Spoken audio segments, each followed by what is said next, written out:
What's going on, y'all? Welcome back to You Know How We Talk. I'm married with my counterpart. They call me B. Y'all know that already. I'm They married call with my me guy. D. Yeah. AKA Mr. Evil, as she Mr. calls Evil. me. Mr. Evil's in the building, man. We're going to keep it rolling. It's Mental Health Month. Y'all know we've been doing all things mental health. We've been tapping in with the real world, just talking to people that got interesting stories to get their perspective in hopes that it'll heal somebody or help somebody else out there. So today... We got the bull. We got Mr. Himothy. He in here. He in here with. No, yes, we are. He in here looking like him. We got my man Deek. Mr. Siddeeq. Y'all? Yes, Siddeeq Shabazz. What's going on? Hey, how are you? First of all, let's start there. How are you? Man. So we picked a beautiful day. Yeah, yes. You know what I mean? With all the up and down with the weather, you know, we go from it was raining looking like Puerto Rico to looking like London the next day. So, you know, for us to catch, we got a good joint today, man. So I'm happy. I'm outside with shorts on. That's right. That's right. Look, I need to get my legs together. That's what I said. I said that the city said, you put shorts on. No, it ain't ready yet. I wanted to. Quite honestly, if I'm being completely candid, this was a big part of like my mental health in certain aspects. Like it took a year and a half after my accident for me to wear a pair of shorts. Yeah. Understandable. No, I get it. He just that's like one of the first. He just pulled my things. heartstring first 10 minutes. Come on, now I usually cry. I want to start crying now. I want to cry early, and, but I mean, damn, because that was like, you know, a backstory. You know about what happened. Random shooting, random to the point that I don't even know. Like I assume. Hold on, let us get to it. Yeah, hold on. We gonna get into everything. But it's like, but the shorts thing. When I was in the hospital, that was like the first thing. I mean, aside from not being able to move from the waist down, it's the first thing that visually changes on you. Yeah. Like once that activity I kicks never even in, considered that. Yeah, once, me neither. Like that lack of activity, right?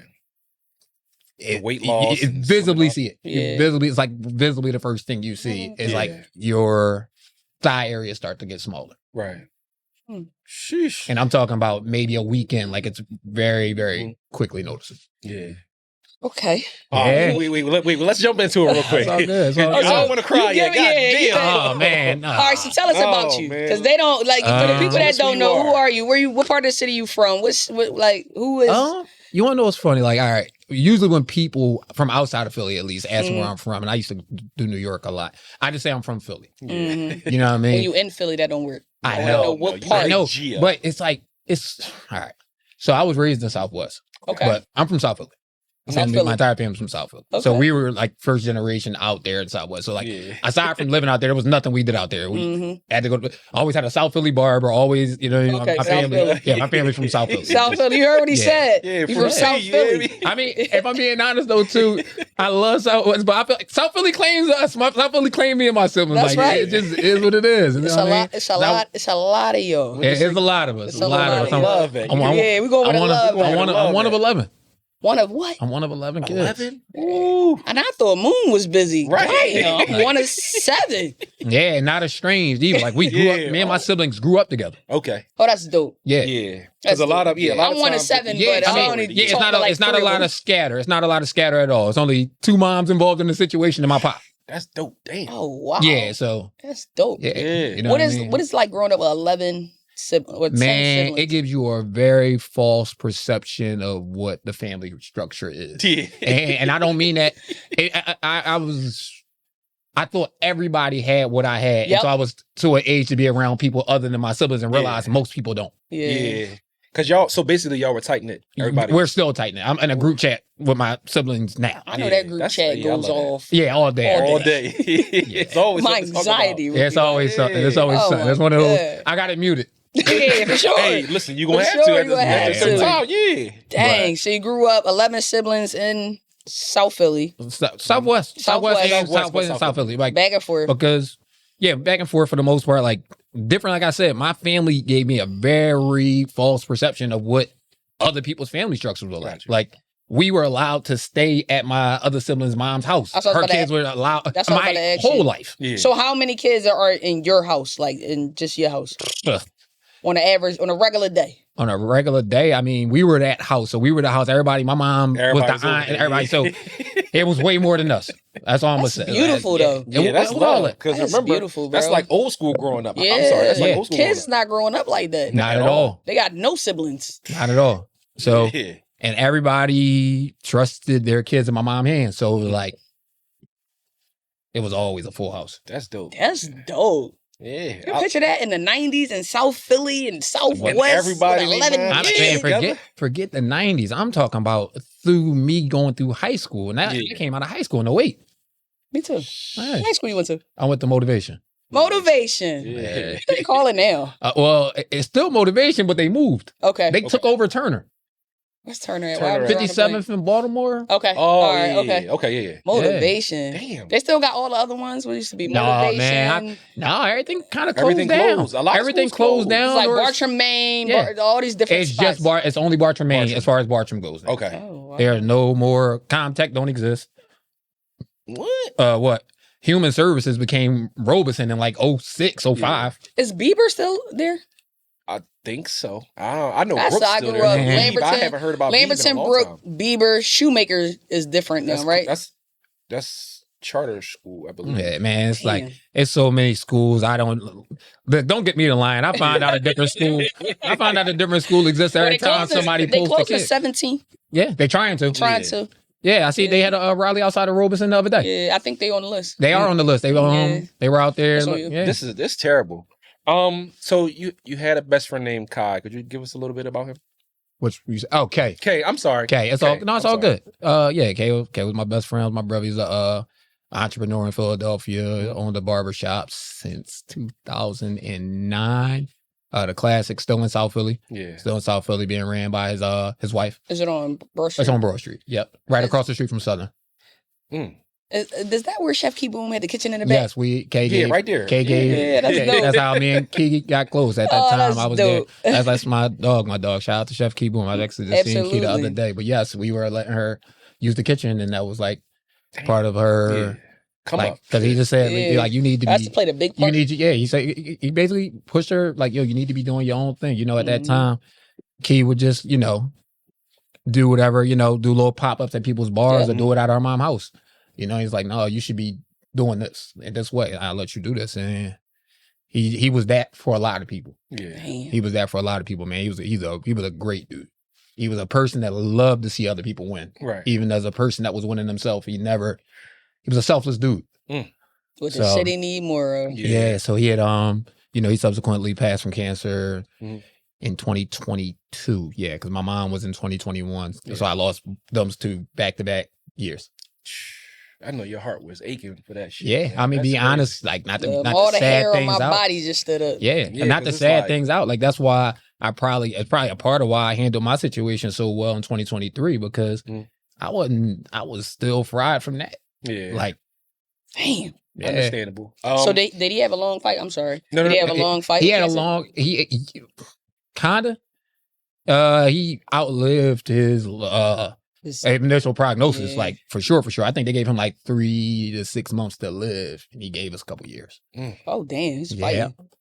Yeah, he had like kind of beat it right. for a while. Like Yeah. then And got then it married and just- everything. I was his best man in his wedding, and he passed almost 5 months to the day after he got married. Are you serious? Fucking crazy. Yep. Yeah, kids and everything. Yeah. That cancer shit, dog. That shit is just running rampant in the black Yeah, it's different now, man. Like him and my mom, and I know countless other people now. I'm talking about they didn't find it late, nothing. It's just so aggressive. Or so People come aggressive. out stage 4. Mhm. Stage From the 4. rip. Like, From the rip, From the yeah. rip. You know what I'm noticing with women is that we are told and from insurance Purposes. standpoint, they will not cover a mammogram until you are of a certain Certain age. Which But is And they need to lower it. people Yeah, they now should. I'm noticing people my age, younger than me, Right. getting diagnosed with breast cancer, aggressive breast cancer. And you can't because get a they man out the want- gate, so you're You're fit. technically so what I had a little scare and I went to my doctor. I said, something don't feel right. Mhm. And without going too far into detail, I'm like, I got family history. Let's look into it. This man had to write that so crazy in For her order to for get the- insurance to yeah. cover it. I mean, he had to go down and say, well, your cousin on your mom's side, and how are y'all related? I'm like, man, just say she my aunt. Like, just to get them to kind of cover it. It's crazy. It's very similar for when they'll start covering a prostate exam for a man. Oh, I never even thought about that. I thought about it, but I just was talking to somebody about that. Yeah, it used to be. I think they're lowering it, but it used to be 40. Because it used to be. Yeah, it used to be 40. I'm close. And my grandpa had prostate cancer. Yeah. I mean, we're the leaders of it by a large margin. Actually, black men. Yeah. Damn, I never even thought of it like that. So you lost your friend. Yeah. And I know your world was upside down. You lost your mom as well, but mentally losing your friend, what did that do to you? It showed me just how much of a space he really occupied in my life. Once he wasn't there for me to talk to him every day. Right. You talking about a person I talked to every day for years. My daughter got that. Yeah. Damn. You know what I mean? So it's like, don't make me cry, man, because I'm burning up over here. Yeah, it was like, it's starting over in a sense. Yeah. And starting over at these big ages is like, it's scary. It's a lot. It's like, what do you don't even know what to do at first. And it kind of, I see how, some people just kind of go dormant after certain things. And some people is just longer than others because some people really can't figure out how to keep going. Right. So, I'm blessed to be a person that can, you know what I mean? Yeah, it's hurt. Yeah. It's a hurt one. Like I'll say this. I've always been a what's next person, right? And because of that, it's like, and there's an upside to that, and there's a downside to it. The upside to it is I don't dwell on losses for long, right? Okay. But I also don't appreciate wins for long either. So it's a gift and a curse. Yeah. I'm bad with that too. So you are like, you move your goalposts. That's me too. So if I want to be, if I get this one thing, I work real hard and I get it, then I'm telling you, like 2 seconds later, I'm like, I got it. We hit 2,000 on TikTok. 10 seconds later, I was like, yo, I can't wait to hit 3. Like I got to hit 3 and I got to do this and I don't really bask in my moments too long. I don't either. And it's like, I'm blessed to have friends that will force me to celebrate certain things, right? Blessed to have that because I remember in 2021. So I started cycling during the pandemic, right? May of 2020. And the next year, June of 2021, I was on the cover of the biggest cycling magazine in the country. God damn. And it was like, I remember the day they sent them, I'm like, oh, this is dope. And the person I was dating at the time, they sent me a rendering of the cover, like 4 weeks before. I was like, I couldn't post it until you can't post it until release day.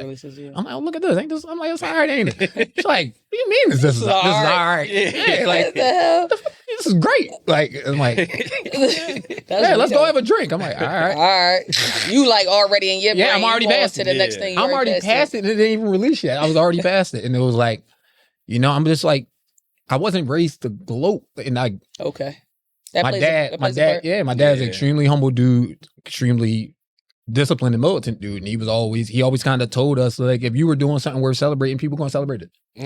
That's my grandfather. That's his mindset. Yeah, that was how my dad was. So it was like, them older Muslim men, they don't mess around. So true indeed. And I'm not Muslim, but my whole, it's bad, man. It's bad. My whole family. So I be seeing it from both sides. The militant, militant is the word. And my dad was also a military dude. Yep. Oh, so it's double. Yeah, it's double. Yeah, this is who raised me and my brother. So it's like you have a great structure. You got a great. I do. Great structure. Great mirror with a man. Absolutely. Move. And it showed me in ways like my dad. Yeah, my entire life, out the door by 6 a.m., home by 4, right to his room. Yeah. Like I don't even think my mom had a job until I was in 8th grade. Wow. Okay. Yeah. That's different. That's different. I mean, to be fair, they have a lot of kids together too. It's like they saved on that daycare bill for sure. Yeah, oh for sure, for sure.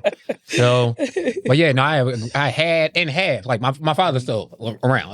Yeah. That's actually after my injury. I think I moved out of my parents' house when I was like 19, and it wasn't like a put out or nothing. They have the youngest siblings. I'm like, I got up out of there, and I remember when I'm in the hospital, my dad was like, you coming to the house, back to the house, right? Like it wasn't even a question. No. It wasn't you didn't have a choice. Choice in the matter. And Yeah. You brought up something that we never asked, and it was something about siblings. Where do you fall in that 11? Oh, I'm like one off of the middle, Okay. but on the All right. older side. Okay. But I also, how can I say this? And I'm one of the oldest in a way, and I say this: I'm the first of my mom and dad kids. Oh. Yeah. That played a part. It does. Right? No, but it's real funny because I didn't really realize it until I was grown that like pretty much my whole life, my dad always introduced me like this is me and my wife oldest. Mm. Oh wow. That's dope. Yeah. Yeah. I like that. Like this is me and my wife oldest. And yeah. Yeah, my dad just walked around like, that's my youngest. Yeah, that's my youngest. I might got one younger than her, but that's my youngest. Yeah, that's funny. But yeah, so it's it's funny because I literally was with my youngest sister took her to lunch. How old is the youngest? My sibling? youngest sister is 18. My youngest sister is 4 years older than my daughter. Yo, that's my dad. Yeah, my youngest sister, I grew up probably more like her uncle than her brother. Mm-hmm. My two youngest sisters, actually. Yeah. That's Yeah, crazy. because they were both born when I was in high school. Yeah, my nephew, I just got off the phone with my nephew, and he's a grown man, 20. Yeah. He got to be like 25, 27. He's on over that hump. And he's like, yeah, I know. I'm like, please don't call me that in public. I mean, my oldest niece will be 30 next year. Yeah, my oldest niece is in her 40s. Easy. Yeah, my oldest niece will be Because 30 I'm next year. 35, so Yeah. Randy got to be in her 40s. Easy. That's crazy. Yeah. And my youngest is Yeah. 20, like 25, 26. Yeah, I think 26. But I don't know if her or Gianni, which one is bigger. But one of them. That's Yeah, crazy. so yeah, it's a nice distance between us. You're talking about my youngest sister is 18, and my oldest sibling, my sister, is in her mid 40s. Oh wow. Yeah, my sister is in her probably her mid 50s. Quay. Yeah. That's crazy. Yeah, Me and my brother are 9 years apart. I have a brother. I'm 9 years apart from. Yeah, I'm just about 80. I'm 89. My youngest brother 97. Damn, Yeah. that family dynamic. Yeah, Crazy over crazy. this fast household. Yeah, hey, listen, man, but it was dope. It was dope coming up. That's It was crazy. dope. So, man, I'm Yeah. sorry. I'm so intrigued. I unbuckle my Yeah, watch. listen, this is good. All right, so you spoke about your mom and your mom passing. What was your relationship with your mom like, and how did her passing kind My of mom affect was you? my favorite person in the world. No ifs, ands, or buts, or two ways around it. I had an extremely close relationship with my mom. I talked to my mom like before she got sick, and pretty much right when she got sick too for a little while. My mom would call me at like 6 a.m. every day. So y'all had a routine. We had a routine. Yeah. So that was like, I remember probably the two things that I realized like after she passed, like, dang, like how much I looked forward to doing morning calls to my mom. And my mom was always the first person to call me on my birthday, like midnight on the dot. That was her thing. That was her thing. Dang. Yeah, so like those two things, like that first birthday without my mom. Yeah, that first birthday without my mom was like crushing. Like that was like crushing, like the day she died. Damn. Keeping it a buck. And that was like a rough joint because so she passed like in the thick of the pandemic.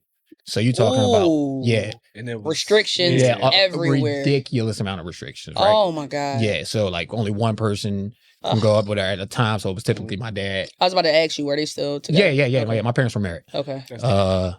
And I just remember the night they knew she was going to go. They just told us all we could come. Like they said, it don't matter. Damn. And we went up to Fox Chase. Okay, so she had cancer. Cancer center. Yeah. How long did she fight? She gave us 1.5 years, even though they gave her like 3 to 6 months. Oh, so the Shabazz is just fighters. Hey, we're fighters, man. Yeah, my mom was, and my dad says this too. My mom's the biggest gangster I ever met. Like, my mom, man. She had 11 kids running through her house. She had to be. Yeah, man, my mom was a lot of people looked at my mom as like Mother Teresa because of how she treated kids and her own and other people's kids, man. But my mom was a little feisty back in the day. Yeah. Yeah. My mom was one of those people that, and for the better, having kids calmed her down. Yeah. Really? Oh, shit. They say that. Yeah. They say them kids humble you a little bit. They bring Yeah. you back down. But that means she had it in her. She was Mama Bear. Yeah. But she had it. My mom was, like I said, my mom was just a little while back in the day, probably just like rebellious. But my great grandma was very strict. Not even strict, just nurturers. Like they were matriarchs. Like, you know, she out to the side, but she can attest. Like she knew my grandma and my great grandma. So, and both of them were the example she had. So that's dope, man. Yeah, that's dope. Nah, man. I have a loving family. Yeah.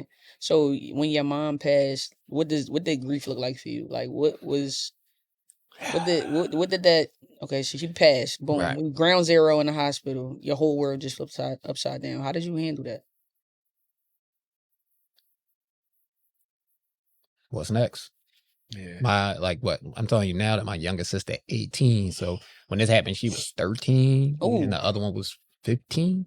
So you had she left behind to put a lot on your shoulders. She left behind some babies that still had to get to graduate in high school and all of that. Right. So it's like, and I'm just a person. I think that far ahead. I'm thinking like, damn, like we gotta stand strong for them. Yeah. Like they still got proms coming up. They got all this stuff. So it's like, you know, and I think we did a good job, you know. And now my youngest sibling is out of high school and in college, and we, you know, tried to do. Obviously, we can't fill that void. Yeah. You know what I mean? But we try to be the next best thing. Understandable. I get it. You know what I'm saying? You ever think you slowed down long enough to grieve? I know I did. Yeah. I can tell you did. Yeah. Cause I'm you. Like what's next? Like people die and I'm just like, all right, what I gotta do? Keep moving. Let me figure it out. I gotta do this for the funeral. Yeah. They say funerals keep you busy. They do. And like, you know, like my family is huge, but I'll say that I like this about my family. We know who's kind of good at what and we'll let them handle let them do their thing. Like don't become an argument and I got a bunch of siblings. I got I got all this. It was me, my sister, and two of my aunts. We sat down, we wrote the obituary, we handled everything for the, you know, for the funeral and everything like that. Just got right to it. Yeah. You know what I mean? And you know, and the same, like we got to get you into the ground quickly. Yes. Anyway, so it's like you Muslims do not play around. At all. I mean? Oh my goodness, y'all don't give us 2 minutes. I'd be like, the janaza is when? Yeah. Tomorrow. Yeah. You know what I mean? So I get them that. No, I didn't, because you know I sometimes, to be honest, I'm scared to think about where things will go if I actually slowed down sometimes and stopped.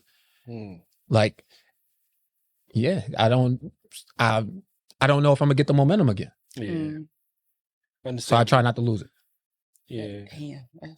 So you briefly spoke on cycling, right? And we wanted to know, that became an outlet for you? It did. It was the perfect time. And obviously, just like pretty much the rest of the world, COVID happened. And at the time I was working for an insurance company, and they just we were all just on hold. If y'all remember, they were saying on the news, like when they first shut down, that this was going to be for like a week. Yes. Y'all remember? Yeah. So we were preparing to be out of work for a week. Out of work indefinitely. So they didn't change it over to like hybrid, like working from home? Not my position. They weren't ready. Okay, okay. They weren't, well, most industries weren't ready. Yeah. Right.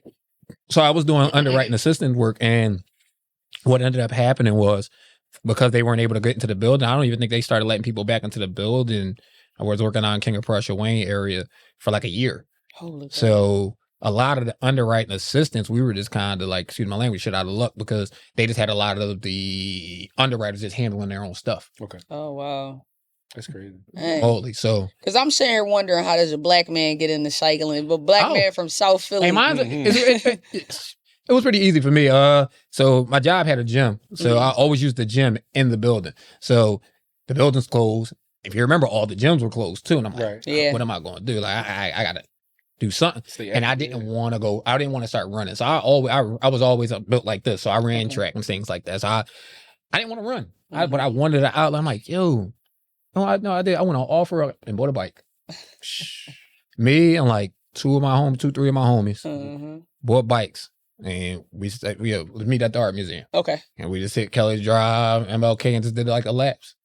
And I got hooked. Going to, yeah. Really? What is it for you? It's definitely a high. I like things that bring you peace, but are also time consuming. Okay. Like I'm a person. I pay memberships. I listen to books. Yeah. In a day. In a day. I listen to books in a day. I like that. Shout out. Audiobook shit. We spoke on Keish earlier. Shout out to Keish. Shout out to Keish. Yo, we was in Jamaica in a swim up bar, and we were looking around. I'm like, "Where's Keish at?" And I turn around. She's laying in a thing reading a book. Yeah. I don't know people. Her and my cousin Shanae. My Shanae's like in a book club. Yeah. She travels to book conventions and all types of stuff. That's so crazy that you just said that. So they don't sponsor the podcast, so they will not get a shout out. But the book service that I use, they just added a new feature to it that is basically trying to make like an interactive community for you to engage with other people who are reading the book. Like basically starting like a book club faction of their company. Wow, that's dope. Tell me about that. Tell me about that when we leave. I like that. Yeah, I like that. I'll share. Yeah, I'll definitely. I'm a book guy. Yeah, I'll give it to you on camera for sure. Holy but God. yeah. So when I got into the cycling, I was hooked. I went through once I just kept doing it, I realized, this bike ain't shit. Got another bike. I went through. Do you have any mentors during this period, or you're just knowing like this bike ain't it? I gained mentors. Okay. I gained mentors. Oh, but I knew the first time I showed up to a group ride. And I'm checking out. They out there on the machines. And I'm like, a lot, because somebody showed me a bike worth $1 million. He said they pull up in the machine. Cooley's like, we had a machine. And I'm like, oh. And I remember, I went somebody shout out to Karan. Mm-hmm. Karan, the founder of KRT Cycling. Okay. He saw on Facebook that I was on a bike. Mm-hmm. And he's like, at the time, he's like, yo, I saw you on a bike, bro. Just like, we host a group ride every Sunday. You should come out. And I came out to that group ride. And it was like 30 people. Like it wasn't light. I was like, okay. Yeah.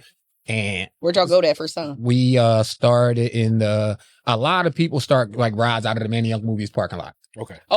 I know exactly what that is. With Caton's bike shop is. Yeah, and that's what that was a part of what it was for too. So people leave out of that parking lot, out of that bridge that goes over and leads you right into like Bala Kenwood, Lower Marion area, and it leads you right out of that into a hill. A lot of cyclists like to cycle in the county because they actually respect cyclists. Okay. Yes. And Philadelphians don't respect walkers, other drivers, let alone a cyclist. So we're gonna be looking at you like. But I mean, if you really think about it this way, though, too, I think there's a method to that, because you got to realize once you're out there I'm talking about in the back roads of Montgomery County, that Lower Marion area, there aren't sidewalks. So there's people walking on the side of the road. There's people running on the side of the road. Mm-hmm. So it's just a respect of the fact that somebody might be right there. So it's just come with the territory. But I basically got my ass kicked on that ride. And I'm like, and that's the first time I felt like in a very long time, like athletically, that I got like washed in something. And I'm like, you talking about some of these dudes chubby, some of them older than me. I'm like, and they dusty. I'm like, nah. I'm like, something ain't right. Well, what's the concept? Do you just keep up with the pack? Like, it's or more or less. Is it a race? Is it? No, definitely not a race. Okay. On those, you're just trying to keep up. I'll say keep up with the pack to an extent. So typically when it's on bigger group rides, it breaks into, you'll have an A group, a B group, even a C group. Mm-hmm. Yeah. You know what I mean? You'll be with people that's kind of on pace with where you at. Okay. But I was in the very back groups. And that's understandable because it happened. Yeah. I'd have been in the off group because I would have been good before I start. What was I talking about? Oh. You was asking. Go ahead. I'm sorry. I was on cycling. So basically, the cycling for your mental health work, I know it was like a breath of fresh air, but tell us what is it for you? It gave me time to be with my thoughts in a healthy way. You know what I mean? Mm-hmm. Sitting around in the house thinking about those stuff, man, you feel like the walls closing in on you. Really? Yeah. And bad. So is that the feeling that you trying to avoid? Right. Feeling like the walls is closing in on you? Yeah, always. I don't like feeling like the room is getting small around me like that. Cause did you start cycling, and maybe I forgot to include this, did you start cycling after your mom, after your best friend, or in between? In between, my best friend had already been, they both at that point had already been diagnosed. My mom had just got diagnosed in October, but my friend had already been dealing with it for about a year or so. Okay. So, yeah. Yep. Yeah, you had but it was shit going on, man. Yeah, but one it was small little period. Yeah. But he was able to, for my mom's time here, man, him already being in the middle of that battle and kind of being on the good side of it at that point, he was able to help my mom a lot. Because obviously that was my brother. So I was like my mom's son. Yeah. So pretty much everything that you were dealing with was just like therapy for you to just keep going. Yeah, I mean, people wonder like, I haven't probably ridden a bike since I was like 16. Me too. So, you know what I mean? Keeping it always funky. So it's like, when I think about it that way, when people wondering like, yo, where the fuck is he like getting this drive? Like, dude, I was doing like 220 miles a week on my bike. What? Yeah, initially, because I got into it with so many people, we were like we were challenging each other. So it was like, we were giving out like weekly awards. What was the furthest you went? Did 107 miles. Yeah, we did I will say this. I only did that type of stuff as a group. I ain't that shit is not fun. Like, I mean, like I would do like 50. My fun ride was my Friday solo ride. I would do anywhere between like 50 and like 70. That's my fat ass need to be on bike. Yeah, so I want to say that last ride, we started like right off of like the main street in Conshohocken. Took that shit out past like Westchester, Eaglesville, and came back. Like I remember passing Cheney on the way back. Oh, you was on a hike. Yeah, it wasn't just me. It was a lot of us. That was a really big ride. Yeah. So you turned to cycling pretty much as an outlet. I did. Yeah, as an outlet. I did. That's dope, man. Listen, everybody needs something. Yeah, everybody needs something. It just happened. Drugs. Listen. Yeah. Everybody outlet different. I was blessed to find an outlet that I was also good at. Because it got me, man, it was a short run, but it ended up as a lot. I got cycling cover. I had multiple sponsorships. I was just about to ask you, did you like get any type of how do you even get these people attention? You never know who's watching. Okay. You never know who's watching, right? So one of like the biggest like boutique cycling apparel companies is Rafa, right? And I just remember in my request, in my DM request, it's like you would think it was like a spam page. The person even got a picture of themselves. It was like a fucking animal. I can't remember. It was like a koala bear. It was something random. They be the most. And I'm like, I open the message. How you doing, Siddeeq? I'm such and such from such and such. And you think this is some scam shit. I'm like, I'm reading. I'm like, I don't think this is no scam.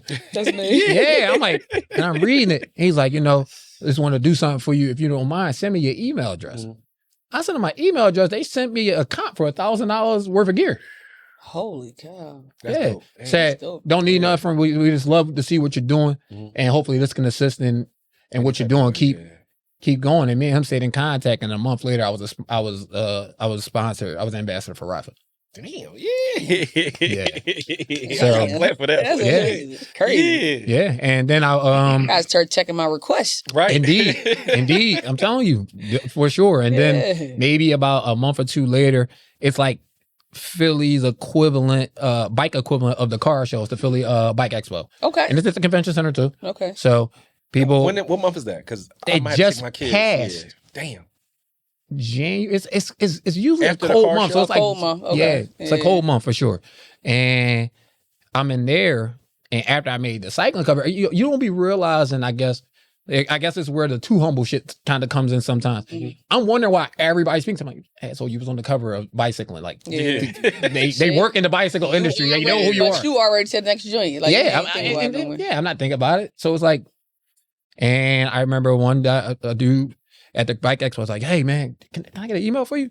And I'm like, I don't turn. Listen, it was an email address. I don't care. Man, next thing I know, I had a pair of wheels on the way. Like almost a $2,000 set of wheels, lifetime warranty on them all. Like, hey, that's crazy. But also, you gotta realize this too, man. Most of these companies get a budget of shit they have to give away. Yeah. Yeah.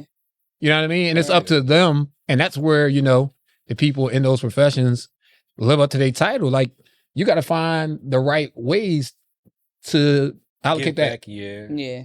You know what I mean? Right, donating and stuff. Yeah, because I mean, if that was the case, if it was anything other than that, you'd just be giving the shit away to your peoples. Right. So now we up to your incident. Yeah, so you came out the gate talking about it. Whatever you want to leave out, you can leave out. Oh no, it ain't really much to leave out. Yeah, it ain't really much to leave out because one night was out in West Philly.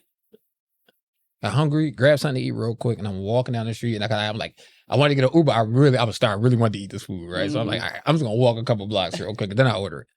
I'm walking through UPenn campus, like, right? I'm literally passing by like roast pizza, and it's like two people out there or whatever. And kind of one of those cases, you walking up, you know how you could feel somebody on you? You can feel the energy. Like, I'm literally, like, as I'm turning around, I guess he already had a gun on me or whatever. And as I turned around, he must have panicked and he shot me. And He ever asked you, like, give me your money? Nothing. We didn't have a conversation. He just panicked. Which is crazy. Yeah, it's scary. And I'm like, panicked to the point that I'm telling you, like, as I'm falling to the ground, I could see him running away. Never took nothing from you, no nothing. No, they bought me all Just every one of my belongings. And this was like my work Friday. It was like a Thursday, so I had a fucking tote bag on me with my laptop in it, my work phone, my actual phone, a bunch of things. Every single thing I had on me was brought back to me. Yeah, which is the craziest shit in the world. Yeah, man. I'm sorry that happened to you. Yeah, man. So happens for a reason. So I'm guessing that, you know, of course they take you to the hospital and then they got to tell you that your life has changed. Yeah. How do they tell you? What do they tell you? And like, what's going through your mind at that time? You know, doctors, man, that's part of their job. They just docile. Like, it's just, they're talking to you like it's a regular conversation, even though they telling you some life-changing shit. I live with a nurse. How about that? Man, listen. So, you know what I mean? So, as he's telling me, he's like, you know, you were shot, you know, yada, yada, yada. He's telling me this. I'm fucking breathing tubes on both lungs, a tube down my throat, a tube up my nose. I'm fresh out of surgery. And he's like, you know, right now, and he's just telling me like this, yeah, you know, you've been shot, you know, we just performed surgery, yada, yada, yada.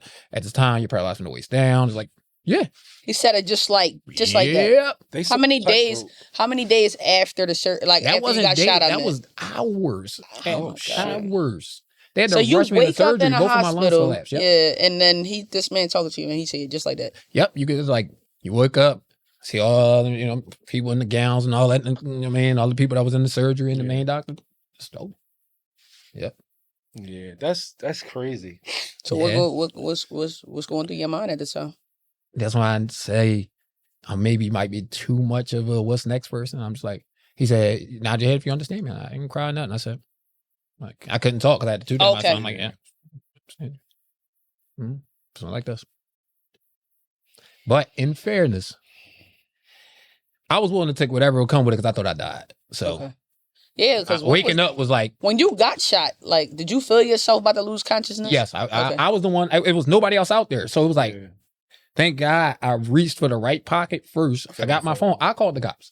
Oh. And I was on my back and I'm looking up for the cross street. I'm like, yeah, I just got shot. Oh my God. And I just remember the operator just trying to get me to stay with him. Like, I said, I'm like buy leg roast pieces. I was like the best I can get. I passed out.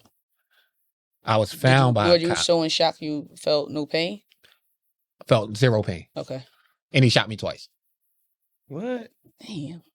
But he probably was shock as a motherfucker because I did not feel it. Adrenaline too. We just. Damn. And I'm talking about, and it wasn't like I got shot twice right here. Yeah. And didn't feel it. So what did it go through? It went down. Oh. Because I guess turned around, he didn't have the gun up all the way and the bullet went down. So it went down to his spine? Yeah. So they had to remove one that kind of floated around like my ribs. Okay. And the other one hit me in my lower spine. So I'm a T11 SCI. It's like spinal cord injury. I'm gonna tell you what I tell Siddeeq. Speak English to me. Yeah. SCI means spinal cord injury. And like, so everybody who's paralyzed has a level of where their paralysis is, and it corresponds with whatever vertebrae, whatever in your spinal cord that you were like hit at. So I think all this like up here is like C's and stuff, but I'm like a T is down here, and I'm a T11, T10. Oh so I like lose feeling like probably like an inch and a half, like below like my belly button. Right. Yeah. So everything up here you feel. Oh yeah, I'm fully You're good to functional from the waist up. Oh yes. So you can't talk at the time when they give you the diagnosis. Right. You really only can nod your head. But what's going through your mind? Like, are you what do you? It was like I don't even know what to ask you because I don't know what I would be thinking. I don't deal in extremes when it comes to like thinking about shit like that. So I just was like, damn. Yeah. I'm like, it sounds simple, but I was like, damn, somebody really shot me down the street. Yeah. I'm saying, damn, somebody shot me. It's crazy, man. You know what I mean? So it's like, you know, but in fairness, it's such a prime example. It can happen to anybody. It can. It can happen to anybody. Yeah. You know what I mean? Like completely minding your business. Yeah. He don't rob you. Part, yeah. He don't want nothing. He panics. He changes your entire trajectory of your life. Yeah. For nothing. Yeah. I think it's Yeah, shit like that. It'd be hard to even fathom, right? Yeah, because in my mind, it's like I want to ask you a lot of shit. Yeah, you got like, all right. You like, cause like what? Just, say hypothetically, what somebody had a beef with. The first bullet paralyzed me. He would have stood over me and killed me. And killed you. He panicked and ran. Panicked and ran. That's wild. Yeah. Now the person was never caught. Nah. Did they keep you updated? Did they ever look? Did they have any type of case building or anything? I guess it's okay. Because I'm thinking U City is like cameras should be everywhere. Cameras should be, yeah. I mean, they know what the dude looked like because I almost like this. The only time I ever talked to a cop was when the detectives came when they bought me my stuff 3 days after I was shot. And I had the tube out of my throat at that time, so I could talk by that. And they just said they estimate that the guy was between 19 and 24. So for them to do that, they know exactly what he looked something, yeah. No, you know exactly what he looked like. Yeah, for sure. Yeah. But you never seen like pictures. Never seen nothing. Never. Do they call you any like keep up? But in fairness, it's like it's probably a fucked up way of thinking about it. It's like, what's next? Like, because at the end of the day, I'm finding I ain't gonna do shit for me. Right. Yeah. Right. No, that's true. Like, just being honest, and I'm gonna be honest like this. On a lot of things. Yeah, because you got a whole lot more living to do, right? Versus worried about. And I just look at it like this, right? If young boy living like that, who's to say he even still out here? That's a true. Fact. Like. That's a just fact. To keep it all way funky. Yeah, that's a fact. So, dang. So I'm guessing you get discharged. I know you went to rehab. I got discharged. I was in Presby for 2 weeks. Okay. And then they sent me to rehab where I was there for another month and a half. Okay. Are they at this time? Are they teaching you how like it? Because your life changed. So are they getting you acclimated with like wheelchair? Yeah, but that didn't start until I was in the rehab. I mean. I was on the tubes, and then they gradually start removing that stuff. And you talking about, I was so weak in the hospital. They would have to, when I got to a point where I wanted to get out of the bed, like being like a chair or something to be, if like my daughter came and shit like that, they had to like use a crane to lift me to that. Oh my God. Yeah. That's heavy, man. Yeah. How do this play? And I'm freestyling. Go ahead. Like your pop, like your siblings, like are they more? Because so I got a brother. My brother was shot in 2009, and his he don't have an ankle. His ankle shattered. They did a flap surgery on him, so he walks with a limp. Now, because he's been to prison, he knows how to turn it off and turn it on. But ultimately, he walks with a limp. He went through severe depression. And he was on house arrest because now he's fighting the case because how he got shot, his a little bit more like crazy a little bit. But he turned to depression. His biggest thing was he felt like he couldn't protect us no more. So he's doing crazy stuff. Like he moved his bedroom into the living room because he wanted to be closer to the door because if something happened, he had a better chance of getting busy. Yeah. Did you ever go through anything where you felt like, I don't want to use the word like worthless, but like that you weren't like capable a man or capable of protecting your family or anything like that? Because you say you got a daughter. Yeah, no, listen, for as humble as I said I am, to me, I'm him. Yeah. I said you was him. I opened it up like that. We already know you him too. Well, not something like so, no, I just had to pivot. Now, I got how...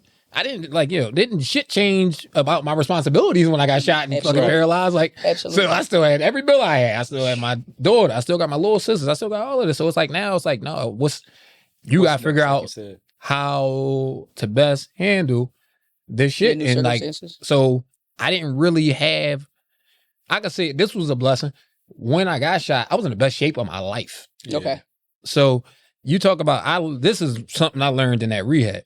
You got a lot of people who are now trying to get healthy enough to even recover. Right. Okay. Almost like, could you imagine being on the block all the time, a perk addict or whatever you're just doing, shit like that? You getting your high, body is cooked, anything, and you get shot and paralyzed. Yeah. You can't get right to it. I see it in the hospital. You know what I mean? And I didn't miss when I was in there. Even when I was out, I didn't miss no days of therapy.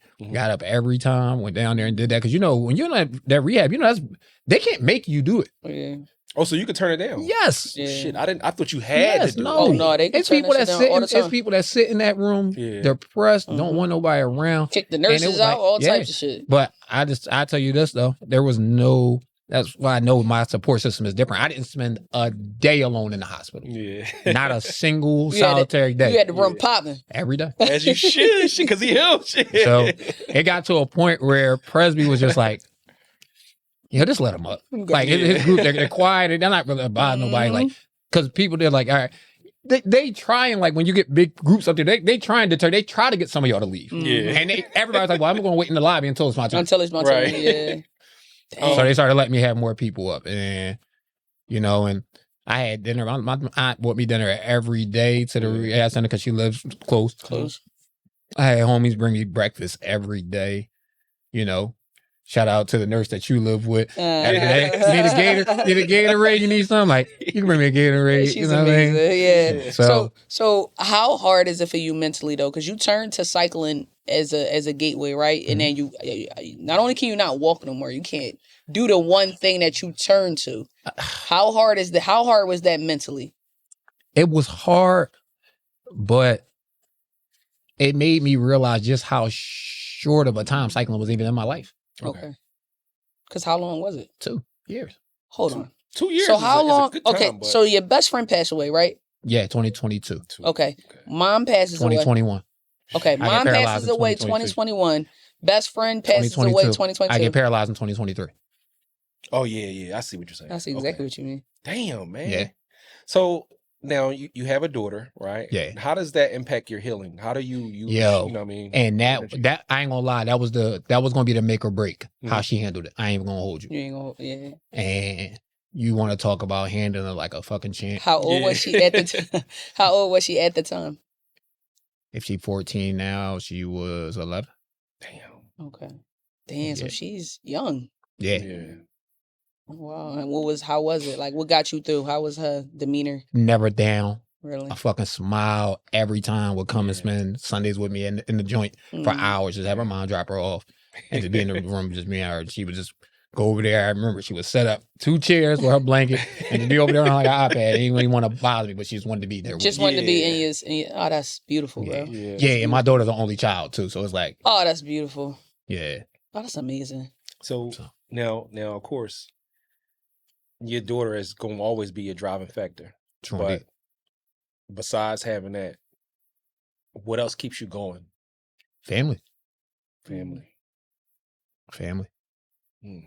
know what I mean? Like, because like I said, my dad was a robot. Like, regardless of how you want to put it, the younger people in your family are looking at you on what you do. Absolutely. Right. And if they look at you as cool, they're gonna model some of the shit they do after how you do things. It just is what it is. Yeah. You know what I mean? It's like I hate when somebody says, damn, like how did such and such end up being this? Like their parents was good people and things like that. Well, you don't know if that's who they looked at as a figure of influence. Right. Ooh. So it's like, oh my God, I gotta clip that. Yeah, just being honest. Like I gotta clip that. I got homies who parents holy cow fucking had great jobs and things like that, but they that wasn't who they looked at. He was looking up to his cousin. Yes. Yeah, he was looking up to his cousin and his cousin in the mix. Yeah. Now I'm thinking about myself. I was looking up to my older brother. So if you look at my life, I was doing everything, the bad things that he was doing. And then I started looking up to people that was getting some money and they was doing like better in life. Right. And now I look up to people who are, dang, I never looked at it like that. Yeah. That was fire. Yeah. And it's like, and get that one. The poet. But, and I was blessed to say, like, I ain't really have to look too much further than my pop for male influence. So it's like, and I was like this, and it was dudes out where I grew up at that was getting to it. Yeah, like getting to man, it. Listen. I'm talking about, like, I thought these boys was like way older than me. They was teenagers at the time. I'm talking this the 90s. I'm talking about before they had a block. Like Rollies, Act Legends, Banshees, motorcycles. When there was everything. no Instagram. Yeah. Guess what? And look, it was fake because it wasn't no Temu and none of that crazy. And we lived in the projects at the time. And I never forget. I'm like, yo, these boys will be on the steps. And my dad get off and he gets home from work and come up them steps. They clear the fucking steps. Yeah, they respect. How you doing, Mr. Eric? What's up, y'all? Yeah, much respect. My pop go right in the house. So I'm like, I won't be that guy. They respect him. Yeah, I won't be that guy. They getting the money, but they respect him. And it's funny because I saw one of them not too long ago. And this is like my old head now. And I'm just like, he's like, he's like, man, y'all pop, y'all had y'all pop. Mm-hmm. Like, he said that was like the shit to us. Yeah. You know what I'm saying? That's how I look at that's how I look at Keish. I told her the other day, I said, you a unicorn. Not only do you I literally just told somebody on Friday. I literally refer to myself as that when it comes to my parent structure. I literally just said that shit to somebody on Friday. Bro, not only are you young and black, right? You're a young black doctor, and you got the family structure. Your mom and dad were married for 100 years, and okay, it didn't work out, but now they have. I never seen the family structure the way that family is structured. I'm like, that's not normal. That's not normal. You actually, when your family collapsed, your life was supposed to collapse, and you wasn't supposed to get to where you at because you was dealing with this and did it. I'm like, you're a unicorn. Yeah, and you gotta realize this too. Like we had a matriarch in my family. Like my mom passed at 52. A week and a half later, her grandma passed at 104. Holy cow. Yeah. I mean, she was, I'm pretty sure she was at my great grandma's 90th and her 100th. Yeah. Like, and my family, like, so it was like, that changed my family a little bit. Yeah. That changed my family a little bit. You said something. My great grandma, my mom was like kind of a glue. Yeah, I'm not. Okay, I didn't want to. No, you're fine. You said something in the beginning I just want to touch on before we close it up. You said that when you got the diagnosis, you looked at your legs. Touch back on that because that was crazy to like. I never thought about it like that. It was the first thing I saw change. Okay. Now, obviously, you get the news, but until you start really seeing it, it's still like damn. Like, don't get me wrong, there's initial shock, but once you start seeing it, I'm just like. Because you're losing like what, muscle mass? Yep. Yeah. Okay. Wow. And you're talking about at that time. You know what I mean? I've always been a slender dude, so I ain't had like the biggest legs in the world, but my legs was like definitely. You were cycling. Yeah, so my shit was like chiseled. So I'm just looking like, yo, like that shit just start just losing form. And I'm like, damn. They do anything to you mentally? Yeah, that shit was like super insecurity. Like I'm like making sure there's not a day that somebody came to that house when I was in the gown that my legs wasn't covered. Yeah. Oh, okay. Yeah, I wasn't playing that. Like, oh wow. And if I went to, I just got one of my aunts or one of my mans just went and got me a bunch of pairs of like sweatpants and shit. Yeah, and I was like, and that's why I would maneuver around it when I got to the point when I was in the rehab, because once I was in the rehab and stuff, and I was like going to therapy and shit, I was like big on wanting to be all right as I could. But by the time I got out, and a part of that was getting used to being in the chair and not in the bed. Right. So just did that. So how'd you get to a place where you're confident in? Last April, me and my girl went to Phoenix. Okay. And I'm like, man, it's hot as a motherfucker. That'll do it. Listen, I'm like, it's motherfucking hot. And I'm like, and I threw on some shorts and I was like, fuck it. You've been doing it ever since. Yeah. So this is our last question. I'm going to wrap it up on this. What would you say to somebody that's struggling mentally right now? And then what do you want people to take from your story? If you're not going to be all right if you don't want to be all right. Okay. And if you just accepted yourself as a victim, it's probably already over. Like, you know what I mean? And when I say as a victim, not in that circumstance, I was a victim of what happened. Yeah. But am I a victim? No. Right. I don't have a victim's mentality. So what's next? What's next? So you want to figure it out? Be the title. Yeah, I like that. What's next? Like, and I will hope that the thing that's next isn't something detrimental. Okay. You know what I mean? Because there could be a next in the wrong direction too. Right. Don't get that. Absolutely. You know what I mean? Absolutely. Like you said, it can happen to anybody. Yeah. And so because I didn't really have you know what I mean? It's probably a little bit of a blessing that I don't know who shot me in this regard, because I never have a thought of revenge. Okay. That's deep shit. You know what I mean? You're talking about just a person I had a fucking like 30-second encounter with. Like, it's something that changed my life, but it's like I don't know him to think about it. Think about him. Don't know him, don't know nothing about him. Yeah. So it's like it don't affect you. It don't affect my day to day. It's not really in my thought. Like I don't want to say like who shot me is probably the least I think about in regard to my situation. Right. Yeah. So because of that, I'm not really dwelling on it in a way that's like has me kind of on the hamster wheel with it. Like I'm just moving forward. You know what I mean? Because one thing about the hamster wheel, when you on that shit, is like, if you think about it, whenever you see the little visuals of the hamster on the wheel, they're not turning to the side. It's going straight. And just because you moving don't mean you progressing. Right. It's just running in place. So I never want to be. You drop so many quotables. Just because you moving don't mean you progressing. Yeah. Just because you're moving don't mean progressing. I've been had that tattoo. That fucked me up. So, can I say one thing to you? absolutely. I just want to tell you I appreciate you. Listen, we understand your story. It's a blessing to see you still here. Keep going, bro. Keep growing. Because it's No other like you options said, for there's me. a lot of people who don't keep going. Yeah. They stay dormant. They don't move anymore, and that's it for them. My doctor called me from the last week. They're constantly reaching out to me to come speak to young people there because a lot of them young boys. All right, and I have this going for me too. I got paralyzed in my 30s. Yeah. God, these young boys is in the field. Like they getting paralyzed like 15, 16. Yes. And they angry. And they angry and because they know who did it, or they know a block that did it. But a lot of that anger, y'all be surprised when y'all get behind them doors. Once they feel defeated because now they don't feel like they're stepping and shit no more. Now you in a chair and all that, and now they don't even look at themselves as somebody that can get busy. Now they just. And that was so much of what their identity was. You know what I mean? That's that was my brother. Yeah, that's heavy. And that's a big thing that changed with kind of our generation opposed to these young boys. We kind of looked at the people that was getting some money. They look at the people that's wrecking. Yeah. You know what I'm saying? It wasn't even cool back in the day to be just a person that was just catching wreck. You was a fucking loser. Yeah. You know what I mean? You was catching wreck with no money. You was dirty. You was dirty. Yeah. And that was dirty. Yo, in the way. I said this. The dirty homie had the biggest rebrand, the craziest, most silent rebrand in the hood during the social media era. Because what it did was the homies wasn't putting that homie on no money. So they was posting him in the picture as the shooter. Yeah. Yep. And that shit took them mentally. They took them there. Yeah, start taking it. I said one time I was just talking crazy to somebody one day, and I was like, "Bro, think about it. They took you. They put you on a drama play, but they ain't put you on a money play. Think about that. Think about that.